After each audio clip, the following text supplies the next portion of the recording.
नमस्कार, मैं अक्षय गुप्ता एक बार फिर से आपके अपने ऑनलाइन यूट्यूब चैनल पर हार्दिक स्वागत करता हूं और इसी विश्वास के साथ कि आपने कल रक्षाबंधन का पावन पर्व अच्छे से मनाया होगा और अब आप अपनी पढ़ाई भी अच्छे से कर रहे होंगे।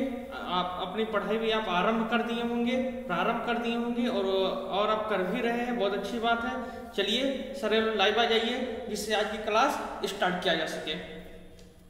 आज परमाणु की अवधारणा का ये पार्ट 10 यानी 10वां पार्ट आज आपको पढ़ाया जाएगा, यानी कि इसके पहले 9 पार्ट तक का वीडियो आपको दिया जा चुका है और आप सारे लोगों ने 9 पार्ट देखा भी होगा।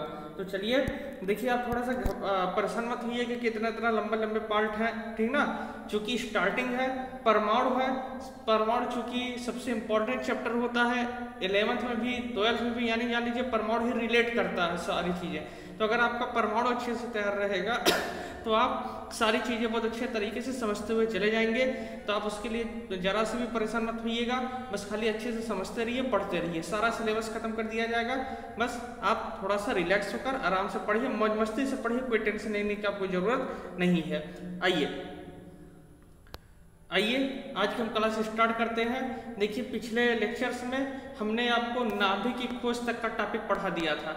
पिछले लेक्चर में मैंने नाभिक की खोज तक का टॉपिक पढ़ाया था और बहुत कम ही ऐसे बच्चे हैं जो नोट्स भेजते हैं और कोई नोट्स नहीं भेजता। 4 ही 5 बच्चे ऐसे गिने चुने हैं जो नोट्स बनाते हैं और नोट्स हमारे पास सेंड करते हैं। आप ऐसा काम ना कीजिए, आपके फ्यूचर के लिए ही सब कुछ पढ़ाया जा रहा है। अगर आप इंटरेस्ट ना हो तो आप ग्रुप छोड़कर जा सकते हैं।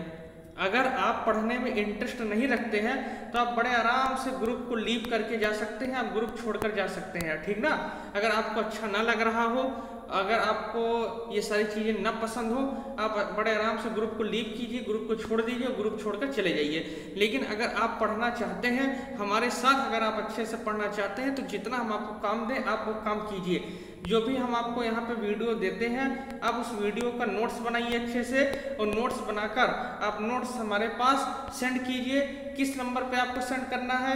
86 87 88 91 77। आप इस नंबर पे सेंड कीजिए, हमारा नंबर है, व्हाट्सएप नंबर है, इसको सेव कीजिए और इस नंबर पर अपना नोट्स आप सेंड कीजिए। बस समझ में आ रही है ना। हम मेहनत करके पढ़ेंगे तो हमको भी अच्छा लगेगा और आपको भी बातें समझ में आएंगी, क्योंकि जान ही रहे हैं अगर कहा जाए स्कूल खोलने की बात, अगर कहा जाए कोचिंग खुलने की बात, तो ये जान लीजिए ये पूरा सत्र नहीं खुलने वाला है।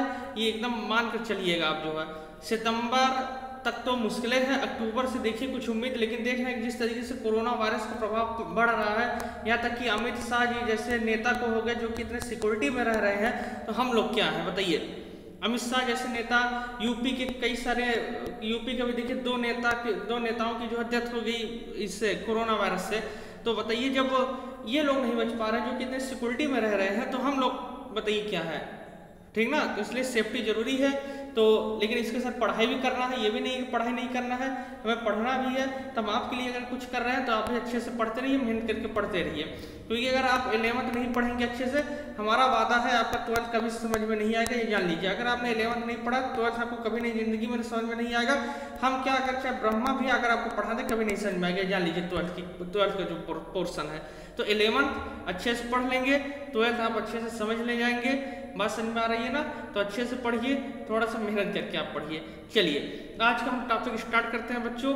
आज का देखिए जो हमारा टॉपिक है वो है रदरफोर्ड का परमाणु मॉडल। आप लोग सारे लोग हिंट डाल लेंगे, रदरफोर्ड का परमाणु मॉडल, रदरफोर्ड का परमाणु मॉडल, रदरफोर्ड का परमाणु मॉडल।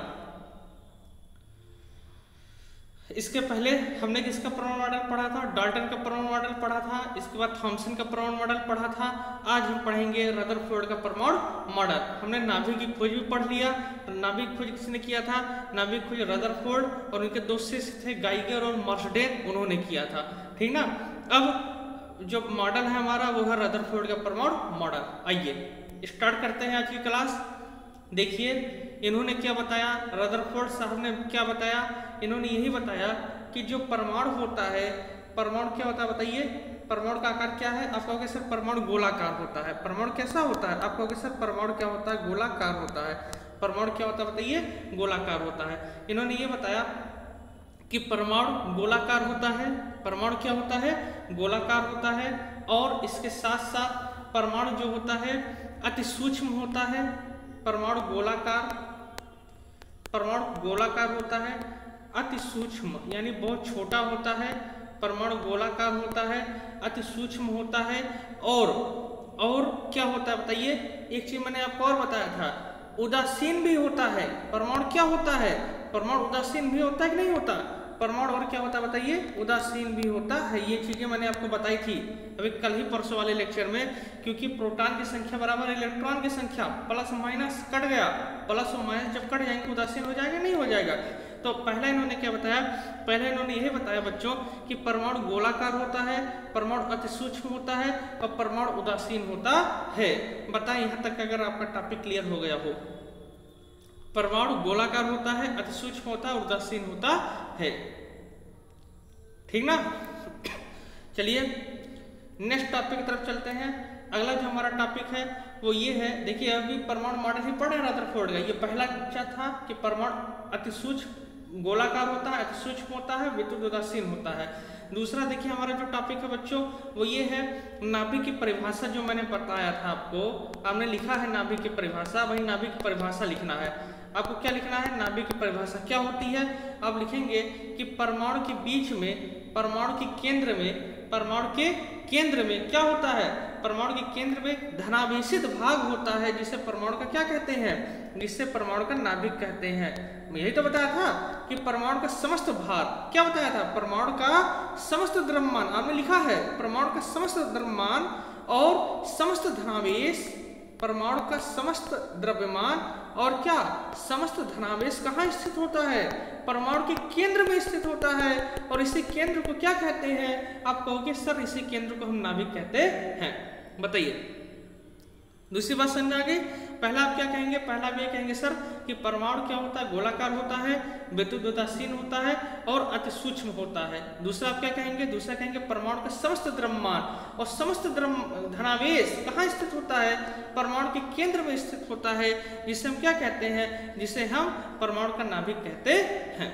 दो चीजें उम्मीद करता हूँ आपको अच्छे से समझ में आ भी गई होंगी। आइए चलते हैं नेक्स्ट पार्ट की तरफ। अच्छा देखिए नोट्स देखिए, लगभग जैसे प्रिया गुप्ता की भेजती हैं, श्वेता श्रीवास्तव और चंचल दुबे और जो है क्या नाम काजल यादव, ठीक ना, और भी लड़कों में भी कई सारे बच्चे थे, जैसे विक्रांत हो गए, रमेश चौरसिया हो गए, उपकार मौर्य हो गए, ठीक ना, और भी 2-3 लोग साथ हैं, मुझे नाम नहीं याद आ रहा है जो, ठीक ना। तो जिनका मुझे नाम याद आ गया मैंने बताया, तो खाली यही लोग नोट्स भेज रहे हैं बच्चों। तो सारे लोग नोट्स भेजिए, देखो ग्रुप में ऐड हो बहुत सारे बच्चे, तो वीडियो को देखिए और वीडियो देखने के बाद अच्छे से नोट्स बनाइए उसका, और नोट्स बनाकर आप अच्छे से मेहनत कीजिए। हम आपके लिए मेहनत कर रहे हैं तो आप भी मेहनत करो, हमारे लिए, अपने लिए मेहनत करो यार, हमारे लिए क्या करोगे, हमारा तो काम ही है पढ़ाना, हम तो पढ़ेबे करेंगे, ठीक ना, लेकिन आप भी अपने लिए मेहनत कीजिए, अच्छे से पढ़िए आप जो है, ठीक। चलिए तो दो चीजें समझ में आ गई। अब देखिए नेक्स्ट टॉपिक, 2 टॉपिक मैंने आपको क्लियर कर दिया है। नेक्स्ट टॉपिक क्या है बच्चों, देखो आप क्या कहोगे, आप ये जानते हो, आप क्या जानते हो, आप ये जानते हो कि परमाणु के नाभिक में, यानी परमाणु के नाभिक है ना, इस परमाणु के नाभिक में क्या स्थित होता है। आप कहोगे सर इस परमाणु के नाभिक में स्थित होता है प्रोटॉन और न्यूट्रॉन। इस परमाणु के नाभिक में क्या स्थित होता है, प्रोटॉन और न्यूट्रॉन। और प्रोटॉन कैसा होता है बताइए, प्रोटॉन कैसा होता है, तो आप कहोगे सर प्रोटॉन धनावेशित होता है। प्रोटॉन कैसा होता है, आप कहोगे सर जो प्रोटॉन होता है वो क्या होता है, धनावेशित होता है। कहने का क्या मतलब है, आप ये कहेंगे कि परमाणु का समस्त धनावेश, परमाणु का समस्त धनावेश कहाँ स्थित होता है, उसके नाभिक में स्थित होता है। बताइए आप क्या कहेंगे, आप ये कहेंगे कि परमाणु का जितना धनावेश है, यानी परमाणु का समस्त धनावेश कहाँ स्थित होता है, आप कहेंगे परमाणु का समस्त धनावेश उसके नाभिक में स्थित होता है। बताइए परमाणु का समस्त धनावेश उसके नाभिक में स्थित होता है, ठीक ना। ये 3 पॉइंट हुआ। चौथा देखिए, यदि बात समझ में आ रही है ना, उम्मीद करता हूँ आप लिख ले जाएंगे अच्छे तरीके से। हालांकि हमारे पास नोट्स भी है, हम चाहें तो आपको इसका तुरंत नोट्स भी भेज सकते हैं, ये बात नहीं है हम आपको नोट्स नहीं भेज सकते, लेकिन हम नोट्स आपको इसलिए नहीं भेजते क्योंकि नोट्स भेज देंगे आप उसी से नकल मार के लिख ले जाओगे, फिर अपना दिमाग नहीं लगाओगे। अब क्या है अब आप वीडियो देखेंगे, वीडियो देखने के बाद आप रफ इसको लिख लेंगे, इसके बाद इसका फेयर करेंगे तो आपके दिमाग में सेट हो जाएगा। बस इसीलिए हम आपके लिए ऐसा कर रहे हैं जो है, ठीक ना। और जहां हमको जरूरत पड़ेगी नोट्स की, हम वहां पे खुद आपको नोट्स भेज देंगे। जैसे जहां हमें लगेगा कि नहीं ये टॉपिक टफ है, समझाने के बाद भी लिखने के लिए अगर आपको प्रॉब्लम होगी, हम नोट्स भेज देंगे, आप परेशान ना होइए उसके लिए। लेकिन जो टॉपिक सरल है उसका आप खुद नोट्स बनाइए। चलिए 3 टॉपिक मैंने समझा दिए, अब चौथे टॉपिक की तरफ चलते हैं। चलिए चौथा चलते हैं। बहुत रिलैक्स होकर पढ़िए यार, कोई दिक्कत नहीं है। जैसे ऑफलाइन कोचिंग में आप हमसे पढ़ते थे, हंसते हुए, खेलते हुए, मुस्कुराते हुए, बस ऐसे ही पढ़िए, क्या दिक्कत है जो है। फिर कभी मुलाकात हमारी होगी आपकी, ये तो है नहीं मुलाकात नहीं होगी। मान लीजिए इस साल नहीं होगी, अगले साल होगी, या क्या पता ईश्वर चाहे तो इसी साल हो जाएगी ना। तो हालांकि इस साल बहुत मुश्किल भी, अगर मान लीजिए कोचिंग खुल भी जाता है तो हम नहीं खोलेंगे। अगर आदेश आ भी जाता है कोचिंग खोलने का तो हम नहीं खोलेंगे इस साल कोचिंग, क्योंकि खतरा है ना। आप समझ ही रहे हैं कि जो है इतनी सारी भीड़ में पढ़ाना भी हमारे लिए भी प्रॉब्लम है जो है। तो अगर कोचिंग खुल भी जाता तब भी हम जो है बहुत अलर्ट रहेंगे। अभी भी हम नहीं खोलेंगे कोचिंग। तो चलिए, जब तक नहीं खुलता हम आपकी पढ़ाई लेकिन करवाएंगे, आप परेशान मत होइए, ठीक ना। बस आप लोग भी चैनल को सब्सक्राइब करते रहिए, और जो नए बच्चे उनको जोड़ते भी रहिए, बताते रहिए सबको। थोड़ा सा आप हमारे लिए करते रहिए, बाकी हम आपके लिए कर रहे हैं, आप देख रहे हैं जो है। चलिए, तो चौथा टॉपिक ये है बच्चों, चौथा ये है कि जो परमाणु में इलेक्ट्रॉन होता है, परमाणु में क्या, परमाणु में इलेक्ट्रॉन होता है नहीं होता, बताइए। ये जो परमाणु में इलेक्ट्रॉन होता है, ये इलेक्ट्रॉन क्या करता है बताइए। ये इलेक्ट्रॉन परमाणु के बाहरी कक्षा में क्या करते रहते हैं, घूमते रहते हैं। आप क्या कहेंगे सर, आप ये कहेंगे परमाणु में जो इलेक्ट्रॉन होता है, परमाणु में जो इलेक्ट्रॉन होता है वो क्या करते हैं, वो नाभिक के चारों तरफ घूमते रहते हैं। देखो ये नाभिक है ना, और इसी के चारों तरफ तो इलेक्ट्रॉन घूम रहा है कि नहीं घूम रहा है, बताओ। इलेक्ट्रॉन नाभिक के चारों तरफ घूम रहा है कि नहीं घूम रहा है, घूम रहा है ना। तो आप क्या कहेंगे बताइए, आप ये कहेंगे कि परमाणु में इलेक्ट्रॉन नाभिक के चारों तरफ क्या करते रहते हैं, नाभिक के चारों तरफ चक्कर लगाते रहते हैं।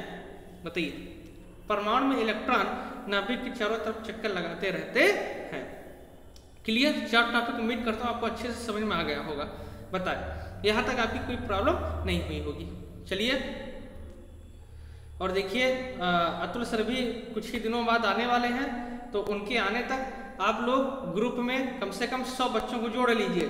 अभी देखिए 50-52 ही लोग हैं, आप लोग तब तक ग्रुप में 100 बच्चों को जोड़ दीजिए, हम जिससे उनको दिखा सके। देखिए 100 बच्चे जुड़ गए हैं भाई अब ग्रुप में, अब तो आ जाइए सर। तो फिजिक्स, देखिए फिजिक्स इतना इम्पोर्टेंट है आपके लिए कि अगर आप नीट की तैयारी करते हैं, CPMT नीट, आप अगर नीट की तैयारी कर रहे हो मेडिकल की, और अगर आप बीटेक की भी तैयारी कर रहे हो, IIT बीटेक की, तो ये जान लीजिए जो आपका फिजिक्स है वो 11th से पूरा पूछा जाता है। 12th से फिजिक्स बहुत कम आता है। ये जान लीजिए कंपटीशन में 90% आपका 11th है और 10% आपका 12th पूछा जाता है, ये जान लीजिए। अब आप सोच सकते हो 90% 11th कितना इंपॉर्टेंट है फिजिक्स की, जो है फिजिक्स की इंपॉर्टेंस मैं आपको बता रहा हूँ। 90% 11th से ही पूछा जाता है पूरी फिजिक्स जो है, और 10% केवल 12th से पूछा जाता है। और अगर हम लोग, आप मान लीजिए बीटेक या इसकी तैयारी नहीं भी कर रहे हैं, तो जितने आप कंपटीशन की तैयारी करेंगे, जैसे SSC लेवल की जो भी तैयारी आप करोगे, उसमें जो नॉर्मल फिजिक्स, जनरल फिजिक्स जो आती है वो भी पूरा 11th से ही पूछा जाता है। जैसे गत से क्वेश्चन आता है, गत से बहुत ज्यादा आता है क्वेश्चन। अब गति आपका 11th में है, 12th में एकदम नहीं है। बल से क्वेश्चन आता है, बल आपका 11th में है, 12th में एकदम नहीं है। कार्य ऊर्जा से क्वेश्चन आता है, कार्य ऊर्जा आपका 11th में ही है। गुरुत्वाकर्षण से आता है, पलायन वेग से आता है, ये सारी चीजें SSC कंपटीशन में आती हैं जो है। बात समझ में आ रहा है ना। और अगर नीट और बीटेक की तैयारी कर रहे हो तब तो उसमें 11th तो पूरा है ही। एयरफोर्स हो गया, NDA हो गया, आप जो भी तैयारी करेंगे 11th का ही पोर्शन ज्यादा पूछा जाता है बच्चों, 12th का बहुत कम पूछा जाता है। यही फिजिक्स का भी हाल है, यही केमिस्ट्री का भी हाल है। बात समझ में आ रहा है ना। फिजिक्स केमिस्ट्री जान लीजिए पूरा 11th से ही पूछा जाता है। 90% सिलेबस आप 11th कवर करता है, ये जान लीजिए। 12th बहुत कम पूछा जाता है। तो इसी वजह से हम आपकी फिजिक्स की भी तैयारी कराएंगे, परेशान मत होइए। बस अतुल सर कुछ ही दिनों में आगमन उनका होगा बस खाली, लेकिन तब तक आप लोग थोड़ा सा और जोड़ लीजिए। 50-52 बच्चे जोड़ लिए हो आप लोग, थोड़ा सा और मेहनत कर लो, 100 बच्चों को और ग्रुप में ऐड कर लो। जो पढ़ने वाले हैं सबको बता दो, ठीक ना। पानमती, सरैया, आरवीआर, रामबली, जो भी बच्चे हैं सबको बता दीजिए। देखिए मेहनत कर लीजिए हमारे लिए आप भी थोड़ा सा, और जिससे आपकी पढ़ाई सुचारू रूप से चलती रहे। आइए, तो यहाँ तक का टॉपिक उम्मीद करता हूँ आपको क्लियर हो गया होगा। अब 5वें टॉपिक पर चलते हैं। बीच में आपको इसलिए बता देता हूँ जिससे थोड़ा सा माइंड आपका डाइवर्ट रहे, नहीं तो उसी में भूल जाओगे। 4 टॉपिक क्लियर हो गया ना, 4 टॉपिक अब में लिखते रहिए पूरा, फिर इसको फिर कीजिएगा अच्छे तरीके से। चलिए अब क्या है देखिए, हाँ मैंने आपको क्या बताया था, मैंने आपको ये बताया था, बहुत बार बताया है कि नाभि में क्या पाया जाता है बताइए, प्रोटॉन। नाभि में क्या पाया जाएगा, प्रोटॉन और न्यूट्रॉन, हालांकि हम प्रोटॉन ही लिख रहे हैं अभी। और इसके चारों तरफ क्या करते रहते हैं, इसके चारों तरफ इलेक्ट्रॉन्स क्या करते रहते हैं, घूमते रहते हैं। और इलेक्ट्रॉन्स कैसा होता है बताइए, इलेक्ट्रॉन्स होता है माइनस, प्रोटॉन क्या होता है बताइए, धनात्मक। प्रोटॉन धनात्मक, इलेक्ट्रॉन माइनस, प्लस माइनस मिलेंगे क्या हो जाएगा, आप कहोगे सर प्लस माइनस मिलकर क्या हो जाएंगे, जीरो हो जाएंगे। कहने का क्या मतलब है कि परमाणु क्या होता है, परमाणु उदासीन होता है। परमाणु क्या होता है, उदासीन। हालांकि ये चीजें मैंने अभी पहले टॉपिक में बताया, लेकिन यहाँ पे अब आपको पूरा लिखना है, ओपन करके आप लिखेंगे परमाणु उदासीन होता है। परमाणु क्या होता है, उदासीन होता है। क्यों, फिर लिखेंगे क्योंकि परमाणु के नाभि में प्रोटॉन पाया जाता है। परमाणु के नाभि में क्या पाया जाता है, प्रोटॉन, जो कि क्या होता है, धनावेशित, जो कि धनावेशित होता है। परमाणु के चारों तरफ इलेक्ट्रॉन्स घूमते हैं, परमाणु के चारों तरफ इलेक्ट्रॉन्स घूमते हैं, जो कि क्या होते हैं, ऋणावेशित होते हैं। धनावेशित और ऋणावेशित आपस में मिलकर क्या हो जाते हैं, उदासीन हो जाते हैं।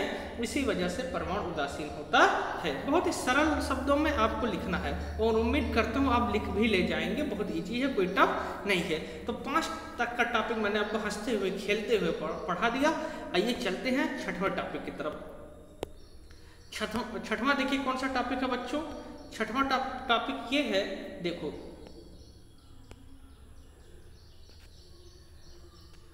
छठवां टॉपिक ये है कि परमाणु में देखिए ये बीच वाला भाग क्या है, आप कहोगे सर नाभिक है, बीच वाला भाग क्या है बताइए, नाभिक है। और ये पूरा बताइए क्या है, ये पूरा परमाणु है कि नहीं है, बीच वाला भाग आपका नाभिक है।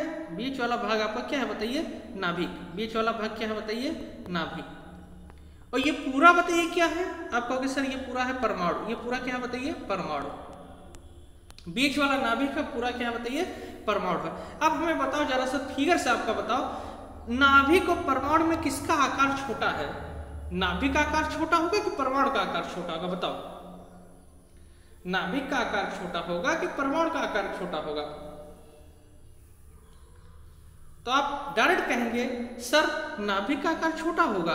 क्यों, क्योंकि नाभिक देखिए कितना, इतना छोटा, परमाणु ये तीनों मिलाकर परमाणु है, तो परमाणु बड़ा हुआ कि नहीं हुआ। कहने क्या मतलब है, परमाणु इतना बड़ा, नाभिक इतना बड़ा, तो नाभिक का आकार छोटा होगा कि परमाणु का आकार छोटा होगा। तो आप कहोगे सर नाभिक का आकार क्या होगा, छोटा होगा। तो आप लिखेंगे कि परमाणु की तुलना में, परमाणु की तुलना में नाभिक का आकार क्या होता है, छोटा होता है। परमाणु की तुलना में नाभिक का आकार बताइए क्या होता है, छोटा होता है। ठीक ना, कितना होता है, देखिए जो नाभिक की त्रिज्या होती है, नाभिक की त्रिज्या आप देखेंगे, नाभिक की त्रिज्या बराबर, नाभिक की त्रिज्या जो होती है वो 10⁻⁻15 मीटर होती है। 10⁻⁻15 मीटर आप लिखेंगे, नाभिक की त्रिज्या बराबर 10⁻⁻15 मीटर। नाभिक की त्रिज्या बराबर 10⁻⁻15 मीटर।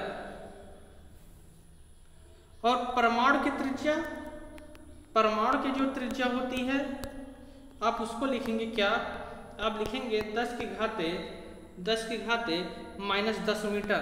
10 की घाते -10 मीटर, ये परमाणु की त्रिज्या हो गई, 10 की घाते -10 मीटर। अब बुद्धि ये मन लगाने लगना कि गुरुजी 10⁻−10 है, ये 10⁻−15 है तो ये बड़ा हो गया। नहीं, माइनस में जो जितने बड़ा होता है वो उतने छोटा होता है, ये दिमाग लगाइएगा। नहीं तो क्या तो गुरुजी ये तो बड़ा हो गया, -15 तो सबसे बड़ा होता है। नहीं, माइनस में जो जितने जाता है वो उतने कम, इसी वजह से। ठीक ना, हाँ, नहीं तो ज्यादा दिमाग लगाने लगी कहीं ये नहीं ये होगा। बताइए, यहाँ तक टॉपिक समझ में आ गया होगा, उम्मीद करता हूँ आपको अच्छे तरीके से। ठीक ना, चलिए नेक्स्ट टॉपिक तरफ चलते हैं। अगला जो हमारा टॉपिक है यानी 7वां नंबर होगा अगला। ठीक ना, चलिए देखिए, चैनल पे जितने लोग नए हैं वो पहले चैनल को क्या कर लेंगे, चैनल को सब्सक्राइब जरूर कर लें। जितने भी लोग चैनल पे नए हैं वो चैनल को सब्सक्राइब जरूर कर लें, जिससे आपको लगातार वीडियो मिलती रहे। चैनल में जितने भी लोग हैं चैनल को सब्सक्राइब कर लीजिए। अपने फ्रेंडों तक आप सारे लोग क्या कीजिए, बताते रहिए, सबको ग्रुप में ऐड भी कर लीजिए, सबका प्रचार प्रसार आप लोग करते रहिए। चलिए, एक किसी कवि शायर ने कहा कि कभी दरिया के भीतर भी समंदर जाग उठता है, कभी दरिया के भीतर भी समंदर जाग उठता है, मिले सम्मान हीरे का तो पत्थर जाग उठता है। मेरा ईश्वर तेरा अल्लाह मालिक है सब लेकिन, मेरा ईश्वर तेरा अल्लाह मालिक है सब लेकिन, मेरा ईश्वर तेरा अल्लाह मालिक है सब लेकिन, मेहरबानी हो उसकी तो मुकद्दर जाग उठता है, मेहरबानी हो उसकी तो मुकद्दर जाग उठता है। तो बस वही एक विश्वास के साथ हमें पढ़ना है, जिससे हमारा जो आगे का फ्यूचर रहे वो क्या रहे, सेफ रहे, सिक्योर रहे, आपका जो फ्यूचर है वो अच्छे तरीके से सिक्योर रहे। चलिए देखिए, एक शब्द होता है सौर मंडल। एक शब्द क्या होता है बताइए, सौर मंडल होता है। क्या होता है सौर मंडल? देखिए, सौर मंडल में आप जानते हैं कि ये सूर्य होता है। ये क्या होता है बताइए, ये सूर्य होता है और सूर्य के चारों तरफ ग्रह क्या करते रहते हैं, चक्कर लगाते कि नहीं लगाते बताइए? ये तो होता है, ये सूर्य होता है और सूर्य के चारों तरफ ग्रह क्या होते हैं बताइए, चक्कर लगाते रहते हैं। सेम उसी कंडीशन में, सेम उसी तरह यहाँ भी क्या होता है, यहाँ पे परमाणु होता है और परमाणु के चारों तरफ कौन घूमता रहता है, इलेक्ट्रॉन घूमता कि नहीं घूमता? परमाणु के चारों तरफ यानी परमाणु नाभिक के चारों तरफ कौन घूमते हैं, इलेक्ट्रॉन घूमते कि नहीं घूमते? देखो इधर देखो फिर से एक बार, आप क्या कहोगे, ये जैसे आपका नाभिक है, नाभिक है कि नहीं है, और इस नाभिक के चारों तरफ कौन घूमता रहता है? आप कहोगे सर इस नाभिक के चारों तरफ इलेक्ट्रॉन्स क्या करते रहते हैं, घूमते रहते हैं। कहने क्या मतलब है, मान लो ये नाभिक को सूर्य मान लो, नाभिक को क्या मान लो, सूर्य मान लो, और ये इलेक्ट्रॉन्स को ग्रह मान लो, तो इसी वजह से इसका एक नाम और है, इसे हम सौर मॉडल भी कहते हैं। इस परमाणु मॉडल को हम सौर मॉडल के नाम से भी जानते हैं। आप लिखेंगे कि इस परमाणु मॉडल को सौर मॉडल भी कहते हैं, इस परमाणु मॉडल को सौर मॉडल भी कहते हैं। क्यों ऐसा कहते हैं? आप लिखेंगे जिस प्रकार सूर्य के चारों तरफ, जिस प्रकार सूर्य के चारों तरफ कौन घूमता रहता है, आप कहेंगे सर सूर्य के चारों तरफ इलेक्ट्रॉन्स घूमते रहते हैं, ठीक उसी प्रकार परमाणु नाभिक के चारों तरफ कौन घूमते रहते हैं, सूर्य के चारों तरफ ग्रह घूमते हैं, ठीक उसी प्रकार परमाणु नाभिक के चारों तरफ कौन घूमते हैं बताइए, इलेक्ट्रॉन्स घूमते हैं। उम्मीद करता हूँ आपको यहाँ तक का टॉपिक अच्छे से समझ में आ गया होगा, इसमें कहीं आपको कोई प्रॉब्लम नहीं हो रही होगी। बताएं, क्लियर है? यहाँ तक का टॉपिक क्लियर है ना? कहीं आपको कहीं दिक्कत नहीं होनी चाहिए। बताइए, देखिए आप जो कमेंट्स करते हैं, आपके कमेंट्स हमें जान लीजिए एनर्जी देता है। आप जो कमेंट्स होता है, अच्छा बुरा जो भी आप कमेंट्स करते हैं, आपका कमेंट्स हमें एनर्जी देता है और उसी एनर्जी के तौर पे हम फिर से आपसे मुलाकात करते हैं, आपको पढ़ाते हैं, ठीक ना। जैसे देखिए कई सारे बच्चों ने कमेंट्स किया था, जैसे प्रिया गुप्ता जी का कमेंट था, थैंक यू सर सभी टॉपिक सीसी है। चलिए बहुत बहुत धन्यवाद प्रिया गुप्ता जी। रमेश चौरसिया का वाह, Ramesh Chaurasia thank you sir. और आदर कुमार जी आ गया मैं ऑनलाइन। Good afternoon sir. बताइए आदर कुमार जी कौन है भाई, उनको तो जानते नहीं, कभी इनसे मिले नहीं है आदर कुमार जी। एक बार ग्रुप पर अपना नाम आप लिखकर भेज दीजिएगा, उस पर पर्सनल पे हमारे आदर कुमार जी, अगर आदर कुमार जी हमको देख रहे हो तो। रमेश चौरसिया नहीं है सर, अच्छा कोई रहा होगा कोई चीज़। विक्रांत सिंह वाह वाह, अच्छा वाह वाह। और रमेश चौरसिया जी अच्छा ठीक है। अच्छा देखिए विक्रांत सिंह जी का एक शायरी था, इन्होंने भेजा था, बहुत ही गजब की शायरी है। जीवन जितना सस्ता है माँ बाप के प्यार से, उतना ही संवरता है गुरु के आशीर्वाद से। चलिए बहुत बहुत धन्यवाद विक्रांत जी जो है। अभिषेक अतुल सर, अच्छा हम दोनों के लिए इन्होंने बहुत बहुत शायरी लिखा था, बहुत बहुत धन्यवाद। रमेश चौरसिया जी ने भी शायरी लिखा, ये तो शायरबाज है, कई सारे शायरी यही लिखते रहते हैं जो है। हाँ चलिए, इन्होंने क्या कहा कि हमें उनके लिए दुआ करनी चाहिए। तुझमें रब दिखता है गुरुवर मैं क्या करूं, आपके पैरों में सब झुकता है गुरुवर मैं क्या करूं। अरे बहुत बहुत धन्यवाद रमेश जी जो है, ठीक ना। तुझमें रब दिखता है क्या, कि तुझमें गुरुवर दिखता है। अरे बहुत बहुत धन्यवाद, चलिए बहुत अच्छी बात है, बहुत बहुत धन्यवाद रमेश जी। आलोक गौड़ जी का कमेंट है, nice video thank you sir. Sir आपके 2 ही शिष्य हैं, हम लोग नहीं हैं। अच्छा देखिए आलोक गौड़ जी ऐसी कोई बात नहीं है। जैसे देखिए जो हाईलाइटेड रहते हैं ये लोग हमेशा कमेंट करते रहते हैं, तो इस वजह से मुझे इनका ही नाम याद रहता है, बाकी ऐसी कोई बात नहीं है। सारे लोग हमारे शिष्य हैं, आप भी हमारे शिष्य हैं आलोक गौड़ जी, ठीक ना। अब चूंकि हमारी आपसे कभी मुलाकात नहीं हुई ना, आप कभी पढ़ते थे 10th में, मतलब आपने कभी पढ़ा नहीं हमसे, तो आपकी ऐसी हमारी मुलाकात नहीं हुई आलोक गौड़ जी।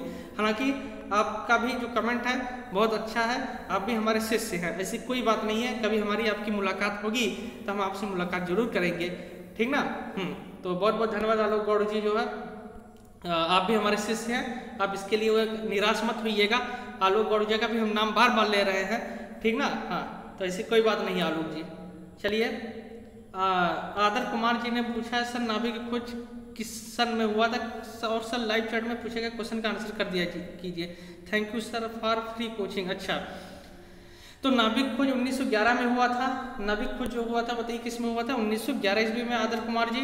और देखिए लाइव चैट में देखिए जैसे क्या है, अगर मैं आपका लगातार चैट जैसे लाइव आप करते हैं ठीक है, लेकिन बार बार चैटिंग अगर मैं आपका कमेंट्स जैसे देखने पर जो हम पढ़ाएंगे वो हमारा ध्यान भटक जाता है, इस वजह से हम उसको कमेंट्स नहीं देखते हैं जो है, लेकिन बाद में आपके सारे कमेंट्स देखते हैं और जो भी होता है देखिए आपको तुरंत बता दे रहे हैं। तो नाभिक की खोज 1911 में हुआ था, ठीक ना।